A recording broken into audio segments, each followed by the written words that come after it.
अस्सलाम वालेकुम प्यारे बच्चों, how are you? I hope you all are fine and learning your all lessons very well. आपको मालूम है आपके एग्ज़ाम्स भी होने हैं और उन एग्ज़ाम्स की प्रेपरेशन, उसके लिए लर्निंग, ये सब कुछ भी आपको करना है।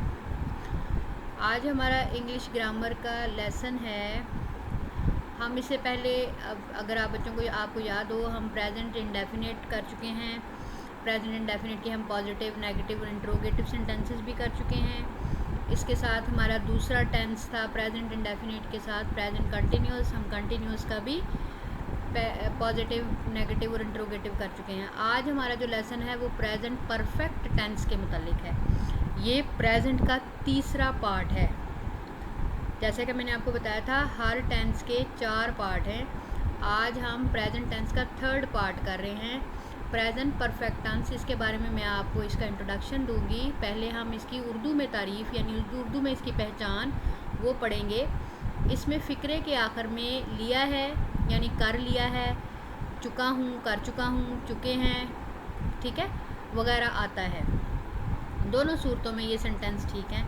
इसमें हाल में ही काम का मुकम्मल होना पाया जाता है, यानी आपने उसको, उस परफेक्ट का ही मतलब है मुकम्मल, परफेक्ट का ही मतलब है मुकम्मल, यानी हमने परफेक्ट के मुतालिक पढ़ना है, इसमें ही काम मुकम्मल हो गया हुआ है। इसके पॉजिटिव सेंटेंसेस हैं सिंगुलर नाउन के साथ। पहले उसका मेथड के सिंगुलर नाउन में हम किस तरह करते हैं। सब्जेक्ट होगा आपका सिंगुलर नाउन में, आपको पता है ही, शी, इट होता है, उसके साथ हैज़ लगता है और थर्ड फॉर्म ऑफ वर्ब लगती है और ऑब्जेक्ट आ जाता है। एग्जांपल्स में मैंने लिखा हुआ है he has done his work, उसने अपना काम कर लिया है। आपने प्यारे बच्चों, अक्सर आप क्लास में बोलते हैं मैम आई हैव डन, ठीक है, यानी आपने अपना जब काम मुकम्मल कर लिया होता है तभी आप कहते हैं ना आई हैव डन, ठीक है। तो ये उसी से जुड़ा हुआ है आपका प्रेजेंट परफेक्ट टेंस, ठीक है। She has completed the story, वो कहानी मुकम्मल कर चुकी है या उसने कहानी मुकम्मल कर ली है, दोनों सूरतों में है। इट हैज़ प्लान्ड, इसका मंसूबा बना लिया है। इसी तरह प्लूरल नाउन्स की एग्जांपल्स हैं, उनको बनाने का मेथड है, सब्जेक्ट है आई, वी, दे, यू, उसके साथ हैव लगता है। इसके अंदर दो चीज़ें आपने याद रखनी है बेटा, सिंगुलर के साथ हैज़, प्लूरल के साथ हैव, और थर्ड फॉर्म ऑफ वर्ब लगती है और ऑब्जेक्ट आ जाता है। उसकी एग्जांपल जब आप देख लें, we have done our work, हमने अपना काम कर लिया है या हम अपना काम कर चुके हैं। They have gone to market, वो बाज़ार जा चुके हैं। यू हैव स्लेप्ट, आप सो चुके हैं। I have heard the news, मैंने खबर सुन ली है। Students have made the model, तलबा मॉडल बना चुके हैं या तलबा ने मॉडल बना लिया है। People have clean the street, लोगों ने गली साफ़ कर ली है या लोग गली साफ़ कर चुके हैं, ठीक है। ये आपकी प्लूरल नाउन के साथ एग्जांपल, पॉजिटिव एग्जांपल्स थी। अब हम इनकी नेगेटिव सेंटेंसेस के बारे में पढ़ेंगे, यानी मनफी जुमले जो जिसमें नॉट लगता है। सिंपल सा रूल है, इसका बनाने का तरीका है, सब्जेक्ट होगा आपके पास, सिंगुलर सब्जेक्ट है ही, शी, इट, तो उसके साथ हैज़ नॉट आ जाएगा।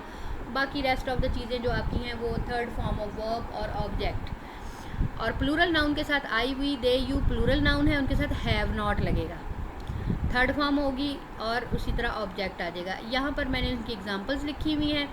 Saira has not slept, Saira सोई नहीं है। मदर हैज़ नॉट कुक्ड, मामा ने या माँ ने खाना नहीं बनाया है। ही has not read the book, यहाँ रीड के ही स्पेलिंग है बेटा, लेकिन रीड की फर्स्ट फॉर्म रीड पढ़ी जाती है, इसकी सेकंड और थर्ड फॉर्म रेड पढ़ी जाती है, ठीक है। स्पेलिंग रीड वाले ही होते हैं, आपने इसमें अपने आप को कंफ्यूज नहीं करना। He has not read the book, उसने किताब नहीं पढ़ी है। She has not washed the dishes, उसने प्लेटें नहीं धोई हैं। It has not completed the cycle, इसने अपना चक्कर पूरा नहीं किया है। Is it clear? अब हम इसके प्लूरल फॉर्म के सेंटेंसेस देखेंगे। We have not done the duty, हमने अपना जो फ़र्ज़ है वो अदा नहीं किया है। They have not completed the work, उन्होंने अपना काम मुकम्मल नहीं किया है। I have not eaten my lunch, मैंने अपना खाना नहीं खाया है। You have not read the story, आपने किताब नहीं पढ़ी है। आपको बेटा मैंने पहले भी बताया था कि यू सिंगुलर और प्लूरल दोनों फॉर्म में है, लेकिन यहाँ पर यू हैव के साथ ही आएगा, हैज़ के साथ नहीं आएगा। इसी तरह हम इनके इंट्रोगेटिव सेंटेंसेस यानी सवालिया जुमले देखेंगे, उनको बनाने का तरीका, उसकी फॉर्मेशन।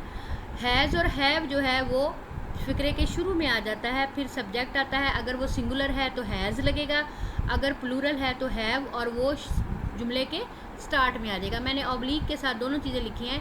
हैज़ सिंगुलर के साथ है, हैव प्लूरल के लिए। अगर आपका प्लूरल सेंटेंस है तो हैव आ जाएगा शुरू में, और अगर आपका सिंगुलर सेंटेंस है तो वो आ जाएगा शुरू में। थर्ड फॉर्म है, और फिर इसी तरह ऑब्जेक्ट है। उसकी एग्जांपल्स हैं, हैज़ ही कम टू सी मी, क्या वो मुझसे मिलने आ चुका है। Have they gone to market, क्या वो बाज़ार जा चुके हैं। Has she wash that dish, क्या उसने प्लेटें धो ली हैं। हैव आई मेट यू, क्या मैं आपसे पहले मिल चुका हूँ। ये सारे बच्चों, प्यारे बच्चों, ये आपका सारा लेसन है, और आपने इनकी प्रैक्टिस करके अपना काम मुझे शेयर करना है। तब तक अल्लाह हाफिज़।